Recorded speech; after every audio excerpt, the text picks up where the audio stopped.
नमस्कार बच्चों, मैं प्रोफेसर अंतिमा पांडे।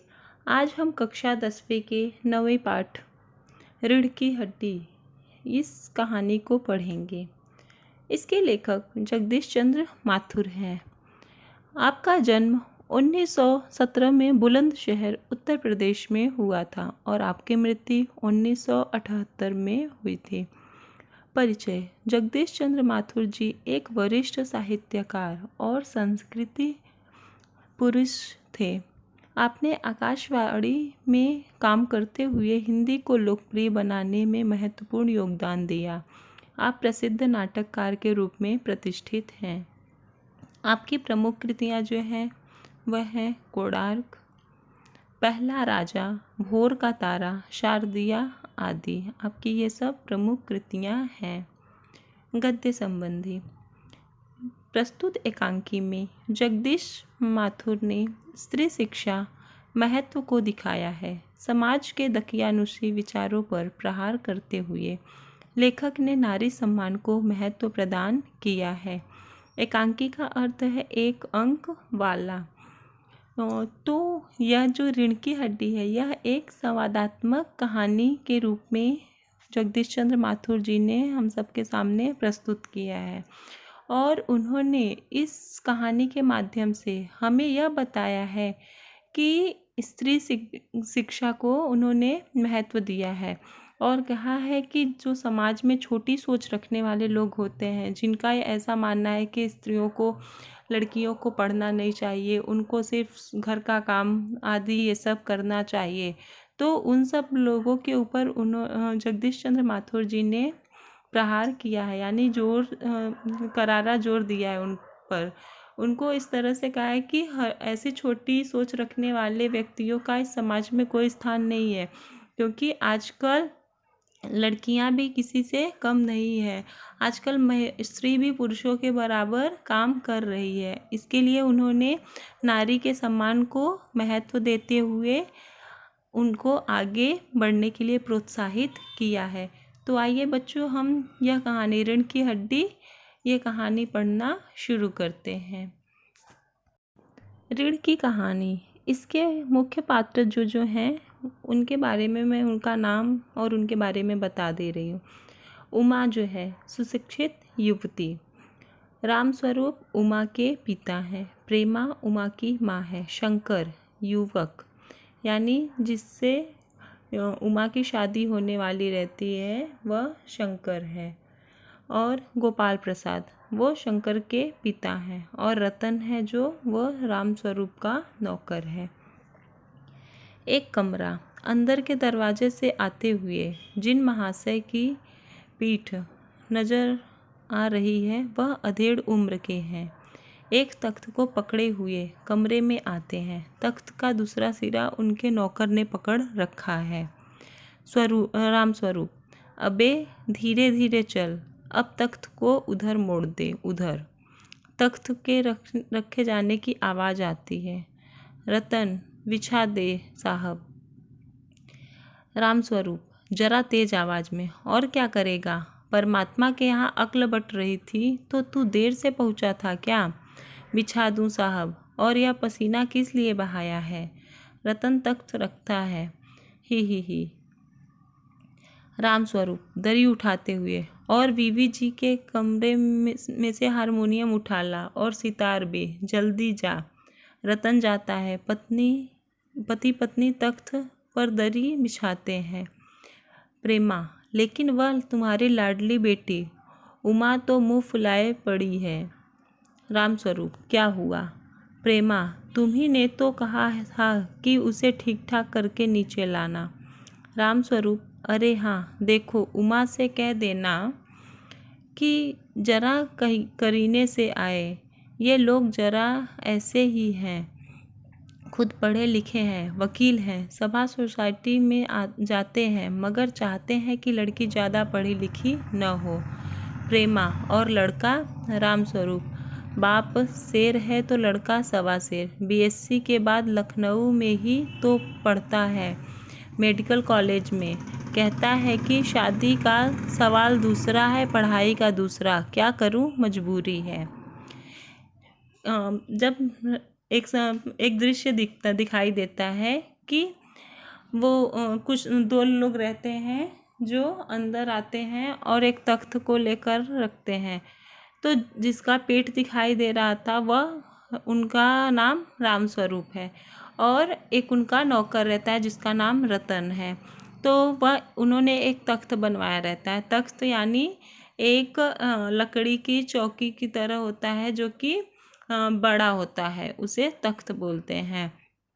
तो वो उन्होंने तख्त बनवाया और एक कमरे में ले जाकर उसे रखवाते हैं और कहते हैं, क्योंकि उमा जो उनकी बेटी रहती है उसको देखने के लिए लड़के वाले आने वाले थे, इसके लिए वह सब ऐसी व्यवस्था कर रहे थे। और फिर रामस्वरूप जो थे वो अपनी पत्नी प्रेमा से कहते हैं कि उमा से कह देना थोड़ा करीने से आए। करीने यानी ठीक ठाक से, अच्छी तरह से आए। तो फिर लेकिन जो उमा रहती है वह मुँह फुलाकर बैठी रहती है, क्योंकि उमा जो रहती है वो पढ़ी लिखी रहती है। और लेकिन जो लड़की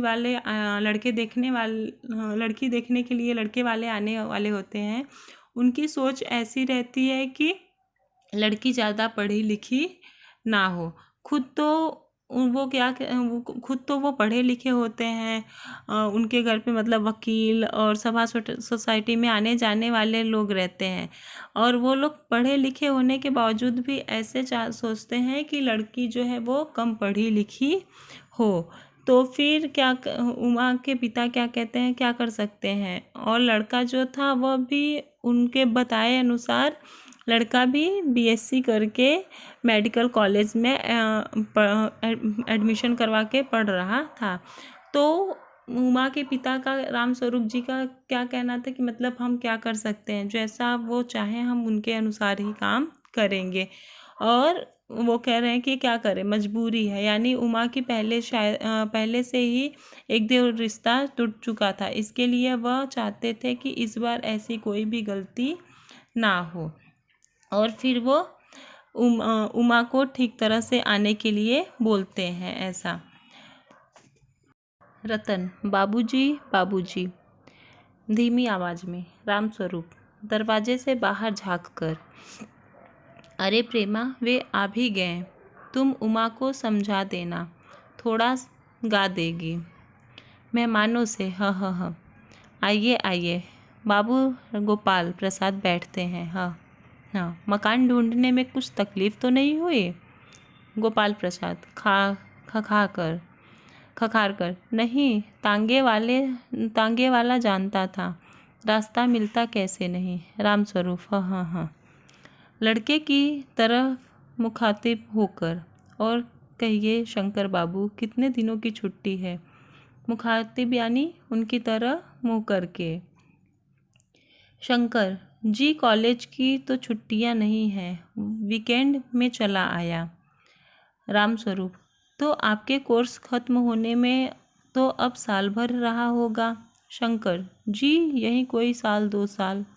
रामस्वरूप, साल 2 साल? शंकर हाँ जी, 1 आध साल का मार्जिन रखता हूँ। गोपाल प्रसाद अपनी जवाब और तरीका बदलते हुए, अच्छा तो साहब फिर बिजनेस की बातचीत हो जाए। रामस्वरूप चौंक कर, बिजनेस? समझकर, ओह अच्छा, लेकिन ज़रा चाय नाश्ता तो कर लीजिए। गोपाल प्रसाद, यह सब आप क्या तकल्लुफ़ करते हैं? रामस्वरूप हाँ, तकल्लुफ़ किस बात का? यह तो मेरी बड़ी तकदीर है कि आप मेरे यहाँ तशरीफ़ लाए। अंदर जाते हैं। गोपाल प्रसाद अपने लड़के से, क्यों, क्या हुआ? शंकर, कुछ नहीं। गोपाल प्रसाद, झुक कर क्यों बैठे हो? ब्याह तय करने आए हो, कमर सीधी करके बैठो। तुम्हारे दोस्त ठीक कहते हैं कि शंकर की बैकबोन। इतने में बाबू रामस्वरूप चाय के ट्रे लाकर मेज पर रख देते हैं। गोपाल प्रसाद, आखिर आप माने नहीं? रामस्वरूप चाय प्याले में डालते हुए, हाँ, आपको बिलायती चाय पसंद है या हिंदुस्तानी? गोपाल प्रसाद, नहीं साहब, मुझे आधा दूध और आधी चाय दीजिए, और ज़रा चीनी भी ज़्यादा डालिएगा। शंकर खखार कर, सुना है सरकार अब ज़्यादा चीनी लेने वालों पर भी टैक्स लगाएगी। तो क्या होता है, जब थोड़ी देर के बाद रतन आता है और बाबूजी बाबूजी धीमी आवाज़ में बोलता है। तो रामस्वरूप जी दरवाजे से बाहर देखते हैं तो शंकर और उसके पिता गोपाल प्रसाद आ गए हुए रहते हैं, क्योंकि वह उमा को देखने के लिए आते हैं। तो फिर वो जो रामस्वरूप कहते हैं कि अरे प्रेमा वो आ भी गए। तो फिर वो उनको अंदर ही अंदर डर लग रहा था कि उमा कुछ बोल ना दे, कि इसकी जिसकी वजह से पहले से उसकी शादी एक बार और भी टूट चुकी थी, फिर से वैसा ही ना हो जाए। इसके लिए वह अपनी पत्नी प्रेमा से कहते हैं कि उमा को समझा देना कि थोड़ा सही से रहे और थोड़ा गा देने के लिए बोलते हैं। तो फिर बाद में वो जाते हैं बाहर और आके फिर सबसे गोपाल प्रसाद से और शंकर से पूछते हैं कि आने में कोई तकलीफ़ नहीं हुई, रास्ता तो ठीक से मिल गया, ऐसा करके पूछते हैं। तो वो कहते हैं कि नहीं, सब कुछ जो तांगा वाला था उसको सब कुछ रास्ता पता था, इसके लिए हमें कोई भी परेशानी नहीं हुई। और फिर वो दोनों सब आपस में बात करने लगते हैं। तो फिर ये गोपाल प्रसाद के बेटे शंकर से रामस्वरूप जी पूछते हैं, उमा के पिताजी पूछते हैं कि शंकर और कितने दिन की छुट्टी आपको मिली है कॉलेज से। तो कहते हैं कि छुट्टियां तो नहीं है, मैं वीकेंड में चला आया। और फिर तो उनके पढ़ाई के बारे में पूछने लगते हैं कि अभी कितना बाकी रह गया है तुम्हारा, 1 साल अभी तो रह गया होगा। तो शंकर बोलते हैं जी नहीं, यही कोई 1-2 साल। तो उनको रामस्वरूप जी को आश्चर्य होता है उनको कि ऐसा मतलब कुछ भी कंफर्म नहीं बता रहे कि कितना पढ़ाई में कितना साल है, 1 साल रह गया है या 2 साल रह गया है। तो फिर बोलते हैं 1-2 साल मतलब, तो वो कहते हैं कि 1 साल तो और एक आधा साल का वो मार्जिन रखते हैं। वो तो पढ़ाई वगैरह कुछ करते नहीं है, सिर्फ अपनी बड़ी बड़ी बातें करते हैं, इसके लिए वो इस तरह से कंफर्म नहीं होके बताते हैं, श्योर नहीं रहते हैं। फिर गोपाल प्रसाद जो होते हैं वो कहते हैं कि इनसे रामस्वरूप से जी से कहते हैं अच्छा ठीक है, अब बिजनेस की बात हो जाए। बिजनेस यानी यहाँ पे बिजनेस का मतलब है शादी में दिया जाने वाला दहेज वगैरह जो है, उससे दहेज सामान वगैरह आदि से यहाँ पर कहते हैं। यहाँ पे बिजनेस का मतलब शादी में दिया जाने वाला दहेज, गहना, रकम वगैरह आदि। तो रामस्वरूप चौंक जाते हैं कि बिजनेस। तो फिर बाद में उनको समझ में आ जाता है कि ये किस बिजनेस की बात कर रहे हैं। तो फिर वो कहते हैं अच्छा ठीक है, चलिए लेकिन पहले थोड़ा नाश्ता वगैरह कर लीजिए, उसके बाद जो हम बात करेंगे सब करेंगे। तब गोपाल प्रसाद जी कहते हैं यह सब आप क्या तकल्लुफ़ करते हैं। तकल्लुफ़ यानी औपचारिकता, शिष्टाचार। तो आगे फिर राम स्वरूप जी कहते हैं हम तकल्लुफ़ किस बात की, यह तो मेरी बड़ी तकदीर है कि आप मेरे यहाँ तशरीफ़ लाए हैं। तकल्लुफ़ जो है वह उर्दू शब्द है और तशरीफ़ भी उर्दू शब्द है। तो वो कहते हैं कि इसमें औपचारिकता किस बात की है, आप तो मेरी बड़ी किस्मत है जो कि आप मेरे यहाँ पर आए हैं। और फिर इतना कहते हुए वो अंदर चले जाते हैं रामस्वरूप जी। और फिर गोपाल प्रसाद अपने बेटे से कहते हैं कि क्या हुआ, ऐसा कैसे बैठे हो। तो उनके बेटे कहते हैं कुछ नहीं। तो फिर कहते हैं कि सीधे बैठो, शादी करने के लिए आए हो, कमर सीधी करके बैठो, ऐसा क्यों झुक कर बैठे हो। गोपाल प्रसाद अपने बेटे शंकर को कहते हैं। फिर कहते हैं कि हाँ ठीक कहते हैं तुम्हारे दोस्त कि तुम शंकर की बैकबोन। इतने में रामस्वरूप जी चाय की ट्रे वगैरह लेकर आते हैं। तो फिर गोपाल प्रसाद कहते हैं आखिर आप माने नहीं। तो फिर बाद में वो उनसे पूछते हैं कि आप देसी चाय पियेंगे या बिलायती, या ऐसा वैसा हिंदुस्तानी चाय पसंद है या फिर बिलायती चाय, ऐसा वो उनको चाय के बारे में पूछने लगते हैं। तो वो कहते हैं नहीं साहब फिर वो जो गोपाल प्रसाद होते हैं वो कहते हैं कि नहीं साहब, मुझे आधा दूध और आधी चाय दीजिए और ज़रा उसमें चीनी डालिएगा ज़्यादा। और फिर बाद में फिर उसके जब वो बोलते हैं फिर शंकर खारकर बोलते हैं कि सुना है कि अब जो ज़्यादा चीनी पीने वाले लोग हैं उन पर सरकार टैक्स लगाने वाली है, ऐसा वो उनको बोलते हैं। गोपाल प्रसाद चाय पीते हुए, सरकार जो चाहे सो कर ले, पर अगर आमदनी करनी है तो सरकार को बस एक ही टैक्स लगाना चाहिए। रामस्वरूप शंकर को प्याला पकड़ाते हुए, वह क्या? गोपाल प्रसाद खूबसूरती पर टैक्स। रामस्वरूप और शंकर हंस पड़ते हैं। मजाक नहीं साहब, यह ऐसा टैक्स है जनाब कि देने वाले चू भी न करेंगे। रामस्वरूप जोर से हंसते हुए, वाह वाह, क्या खूब सोचा आपने। वाकई आजकल खूबसूरती का सवाल भी बेढब हो गया है। हम लोगों के ज़माने में जो तो यह कभी उठा भी न था। तस्तरी गोपाल की तरफ बढ़ाते हुए, लीजिए, बेढब यानी भद्दा। गोपाल प्रसाद समोसा उठाते हुए, कभी नहीं साहब, कभी नहीं।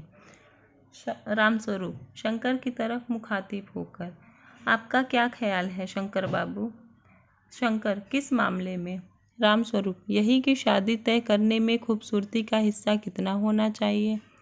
गोपाल प्रसाद बीच में ही, यह बात दूसरी है कि बाबू।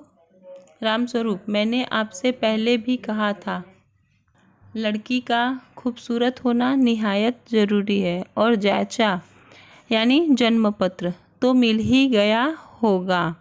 रामस्वरूप जी, जायचे का मिलना क्या मुश्किल बात है। ठाकुर जी के चरणों में रख दिया, बस खुद ब खुद मिला हुआ समझिए। शंकर भी हंसता है, मगर गोपाल प्रसाद गंभीर हो जाते हैं। गोपाल प्रसाद, लड़कियों को अधिक पढ़ने की ज़रूरत नहीं है, सिलाई पुराई कर ले बस। रामस्वरूप, हाँ हाँ। मेज को एक तरफ सरका देते हैं, फिर अंदर के दरवाजे की तरफ मुँह कर जरा जोर से, अरे पान भिजवा देना।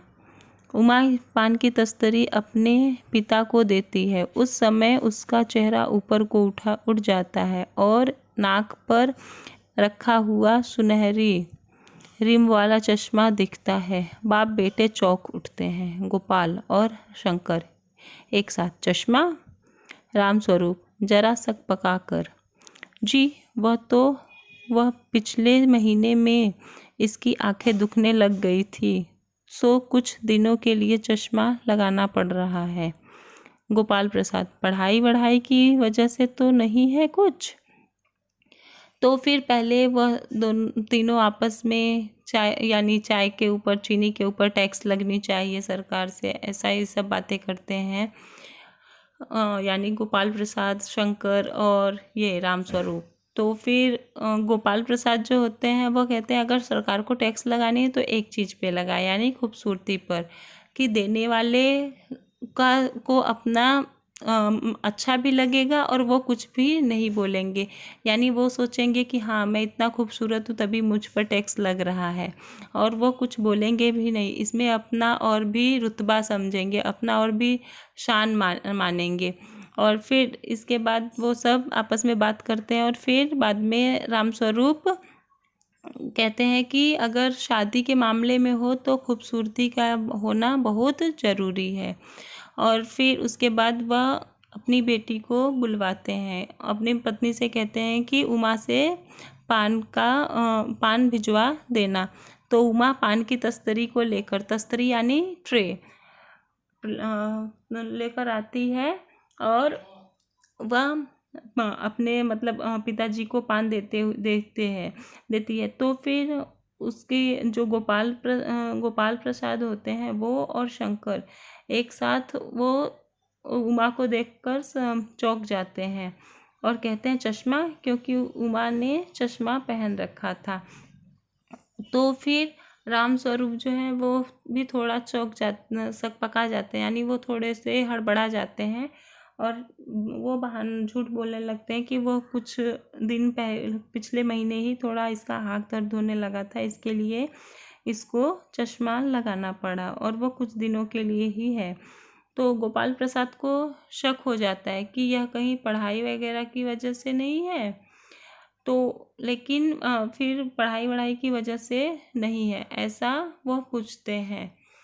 तो लेकिन क्योंकि उनका मानना रहता है कि लड़की जो हो वह बस क्या करे, सिलाई बुनाई थोड़ा कर ले, उसके बाद उसके लिए और पेंटिंग वगैरह थोड़ा कर ले, उतना बहुत है, उसके लिए पढ़ाई करना कोई ज़रूरी नहीं है। क्योंकि गोपाल प्रसाद का मानना था कि लड़कियों को घर काम ही करना आना चाहिए, वह घर काम ही करेगी, क्योंकि अगर ज़्यादा पढ़ लिख गई तो वह समाज के तौर तरीके सीख लेगी, पुरुषों के बराबर चलना सीख लेगी, इसके पुरुषों से कंधे से कंधा मिलाकर रहेगी चलेगी। इसके लिए उनको वो चाहते थे कि स्त्रियों को दबा कर रखना।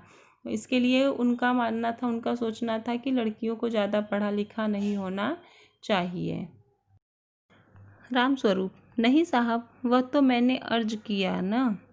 गोपाल प्रसाद: संतुष्ट होकर कुछ कोमल स्वर में, बैठो बेटी। राम स्वरूप: वहाँ बैठ जाओ उमा, उस तख्त पर, अपने बाजे वाले के पास। उमा बैठती है। गोपाल प्रसाद: चाल में तो कुछ खराबी नहीं है, चेहरे पर भी छवि है। हाँ, कुछ गाना बजाना सीखा है? राम स्वरूप: जी हाँ, सितार भी और बाजा भी। सुनाओ तो। उमा एकाध गीत सितार के साथ। उमा सितार पर मीरा का मशहूर भजन मेरो तो गिरधर गोपाल गाना शुरू कर देती है।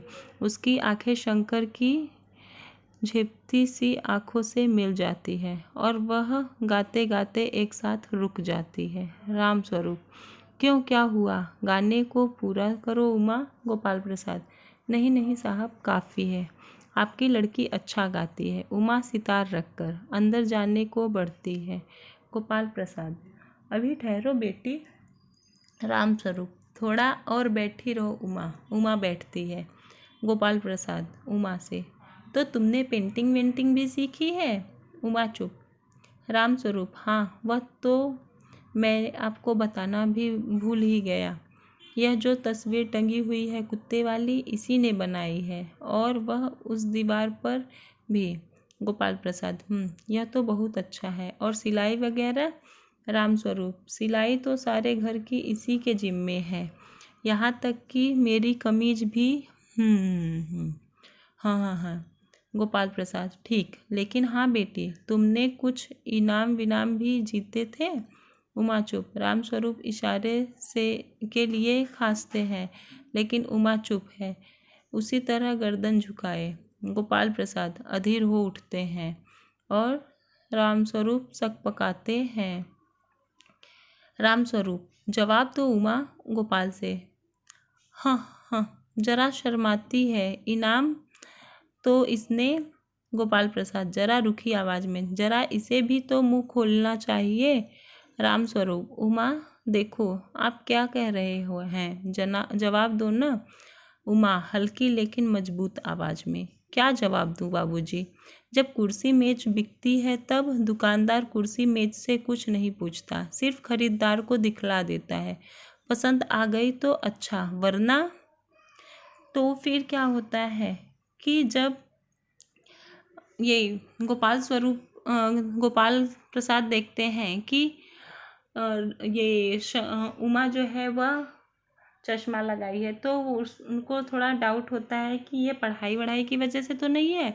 लेकिन फिर जब राम स्वरूप उनको समझा देते हैं कि नहीं, ऐसे ही ये हुआ है, पिछले महीने ही लगाया, पढ़ाई की वजह से नहीं है, तो फिर वो संतुष्ट हो जाते हैं और फिर उमा से कहते हैं बैठो बेटी।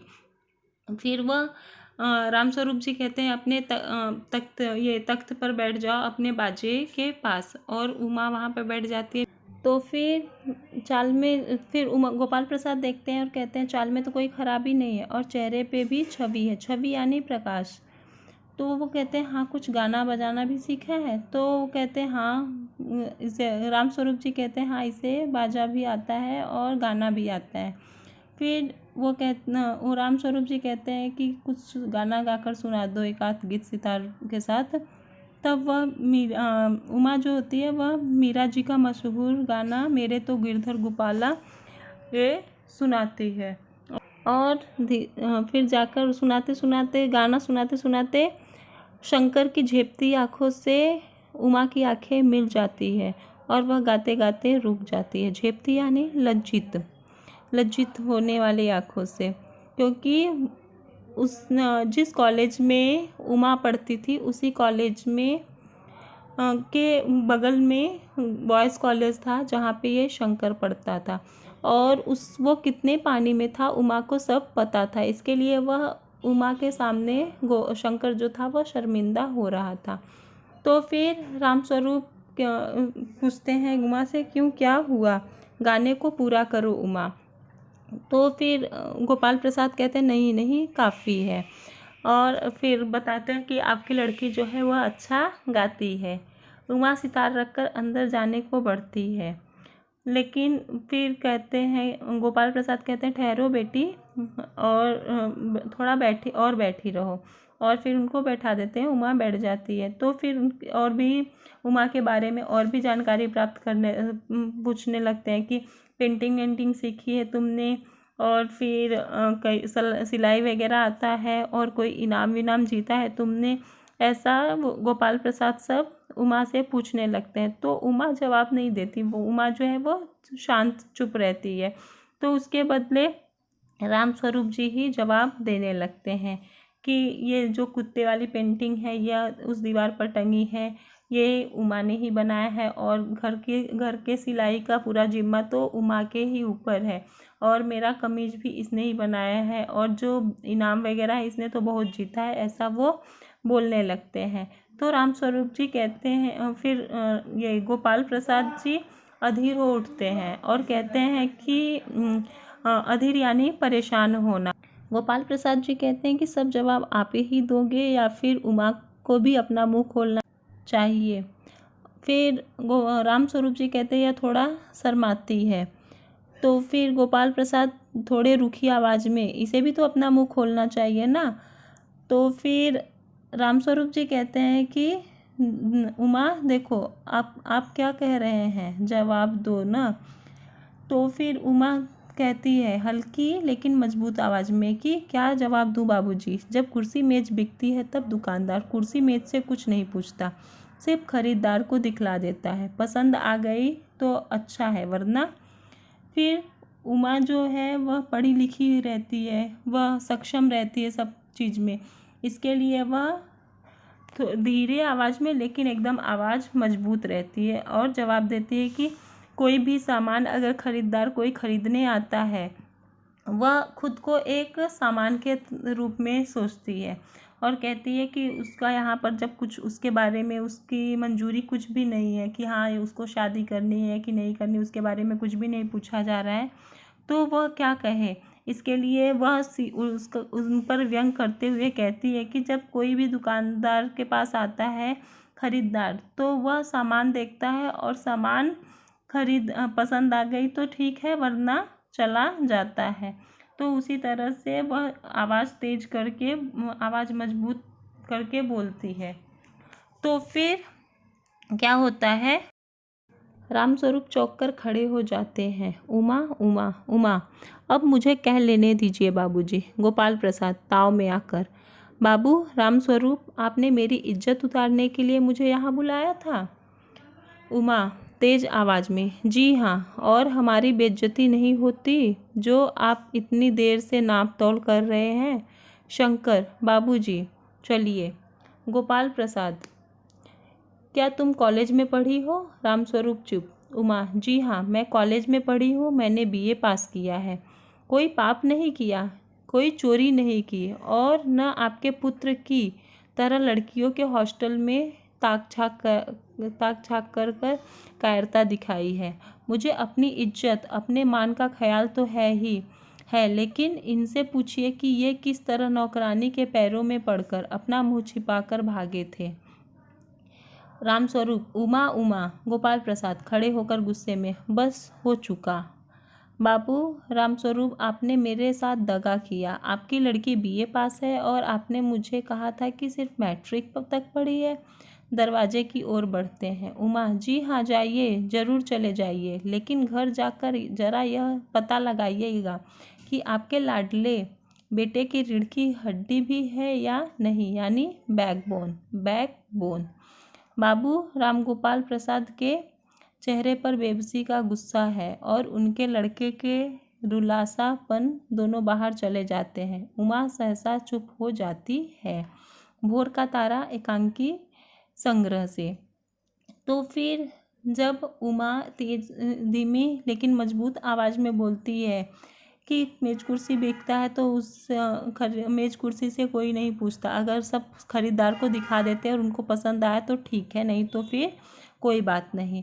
तो रामस्वरूप जो उमा के पिता होते हैं वो चौंक जाते हैं, क्योंकि उन्होंने पहले से अपनी पत्नी प्रेमा से कहा था कि उमा से कह देना थोड़ा करीने से रहे, यानी ठीक ठाक से उतना जवाब न दे।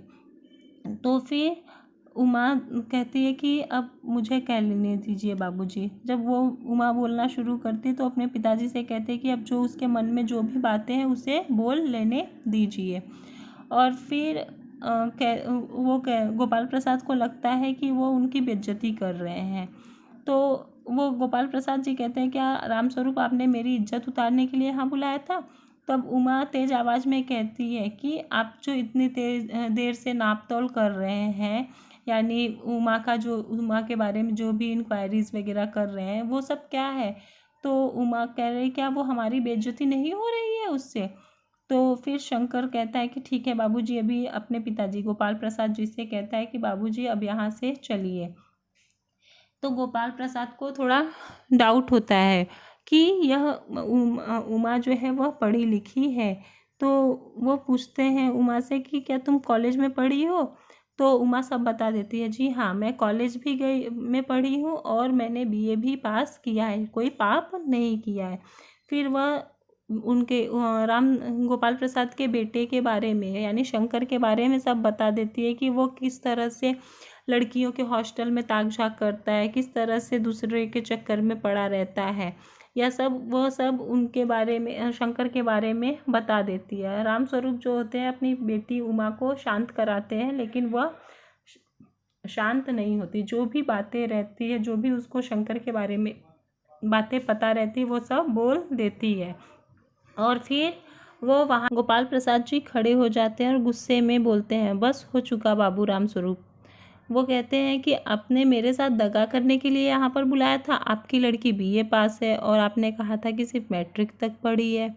और फिर इतना कहकर वो दरवाजे की ओर बढ़ते हैं, यानी वह ये रामस्वरूप के यहाँ पे जो आए हुए रहते हैं मेहमान गोपाल प्रसाद और शंकर, वो दोनों जाने के लिए तैयार हो जाते हैं। फिर उमा कहती, हाँ जी हाँ, जाइए और चले जाइए। घर जाकर आप ये भी चेक कर लीजिएगा, ये भी पता लगा लीजिए कि आपके लाडले के बेटे की रीढ़ की हड्डी भी है या नहीं, यानी बैकबोन यानी उसके ये रीढ़ की हड्डी के कहने का तात्पर्य, क्योंकि जो शंकर था वो कभी भी एक जगह सीधे नहीं रहता था। वो कभी यहाँ कभी वहाँ ऐसे चारों तरफ वो लड़कियों के चक्कर में पड़ के घुमा किया करता था। और वह कभी भी उसका पढ़ने में या फिर लिखने में कुछ भी मन नहीं लगता था। वो जो भी बातें बताया था कि वो ये मेडिकल कर रहा है, वो सब बातें झूठ थी, क्योंकि उमा को उसकी सारी सच्चाई पता थी। इसके लिए उसके शंकर के दोस्त भी कहते थे कि शंकर के बैकबोन नहीं है। और वह भी उमा भी जाते जाते उनको बोल देती है कि अपने बेटे के रीढ़ की हड्डी देख लीजिएगा, उसके पास रीढ़ की हड्डी है भी या नहीं। और फिर इतना कहकर वह शांत हो जाती है, चुप हो जाती है। और जो बाबू गोपाल प्रसाद होते हैं उनके चेहरे पर बेबसी और गुस्सा रहता है और शंकर की आंखों में रुलासापन, क्योंकि उनको वो इतना रुतबा, इतना अपना मान सम्मान बनाकर यहाँ पर आए थे और उमा ने एक पल में सारी सच्चाई उनकी सबके सामने बयां कर दी। तो फिर इस तरह से इस एकांकी के माध्यम से हमें यह पता चलता है कि हमें स्त्रियों को आत्मनिर्भर बनने के लिए प्रेरित करना चाहिए, उनका हौसला बढ़ाना चाहिए और उनको आगे बढ़ने पर हमें रोकना नहीं चाहिए। उनको जो भी उनके मन में जो भी है, जो वो करना चाहती है, उन्हें हमें करने देना चाहिए और इस तरह से स्त्री शिक्षा को बढ़ावा देना चाहिए। क्योंकि अगर एक स्त्री शिक्षित होती है तो एक स्त्री से परिवार शिक्षित होता है और परिवार से फिर समाज शिक्षित होता है और एक लड़का शिक्षित होता है तो वह एक ही घर का नाम रोशन करता है। अगर एक लड़कियां शिक्षित होती है वो दो दो घर का नाम रोशन करती है। इस तरह से हमें स्त्री शिक्षा को और भी बढ़ावा देना चाहिए। तो इस तरह से हमारा यह पाठ ऋण की हड्डी यह एकांकी समाप्त हुआ। अब हम अगले वीडियो में मिलेंगे। धन्यवाद बच्चों।